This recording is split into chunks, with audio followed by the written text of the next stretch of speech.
Hey, welcome back to my channel. I'm Stacy and this is As the Tea Brews. I haven't done one of the book pairing videos for a while, so I thought I'd go ahead and pop on and just share what I'm currently reading, as well as a tea that goes perfectly with it. Sometimes I've kind of been waiting for Abby to do some of these videos with me, but she's in a lot of activities and she's been busy, or she wants to hang out with her friends, and so she's told me honestly that she's just not always feeling like doing a video. So I will continue to try to rope her in when I can, but until then you're stuck with me. So what I'm reading right now is Pachinko, and this is by Min-Jin Lee. And I don't think I ever would have picked this book up at the bookstore, but I got it at a book exchange with my book club. And actually I got a different book, and I think some kind of romance or something, and somebody else got this and she was really disappointed. This is not her kind of book at all. And so I traded her.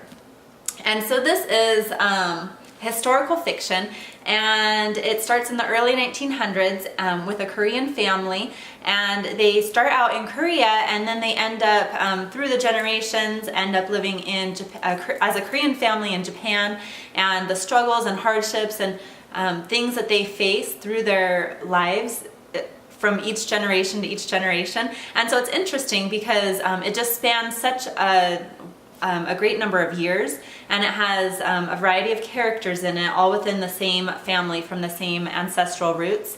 I'm not quite done, so I have about this much more to go, and it's a long book. I think, let's see, it's about 484 pages, so I've got a little less than 100 pages left. So I'm really enjoying this book. If you are a fan of historical fiction, I don't know that there's really anything extraordinary about it or the characters, but I just really am invested in them and I want to know what happens. And actually I was reading in bed last night next to Abby in her bed while she was reading, and I came to the end of a chapter and I had to stop. It just, something that happened just moved me so much that I just had to stop. And I'm not going to say what it is in case you read this, but I really am enjoying this book. So the tea that I actually picked to go with this, it's very light in color. It's very hot still. I picked a Korean roasted corn tea. And we have this bag of roasted corn tea, and we have a roasted barley tea as well. And I don't make the barley one very much because I try to avoid gluten in my diet for different health reasons, and barley contains gluten. But the traditional, I think maybe they are both very traditional Korean drinks. Barley tea maybe more than the roasted corn. I know a lot of Korean families will mix the barley and corn from what I've read. The barley sometimes can have a little bit of bitterness to it, and then the corn has more of a sweeter, nuttier flavor, and so I think the two of them combined often makes a good combination. But this is a really good drink. I was first introduced to this when I started dating my husband, who's half Korean.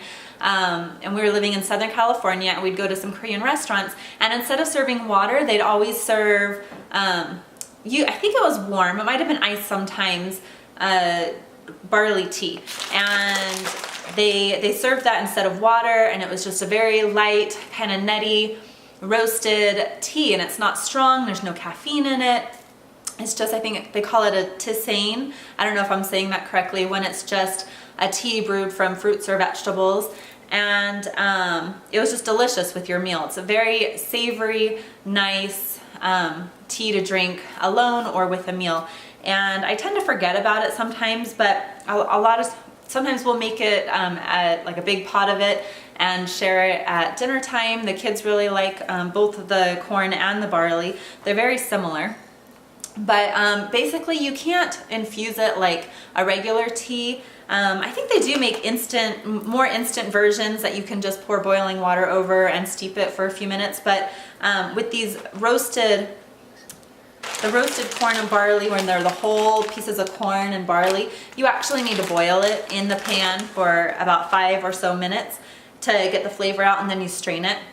And so what you end up with is this very nice, light, nutty, savory tea.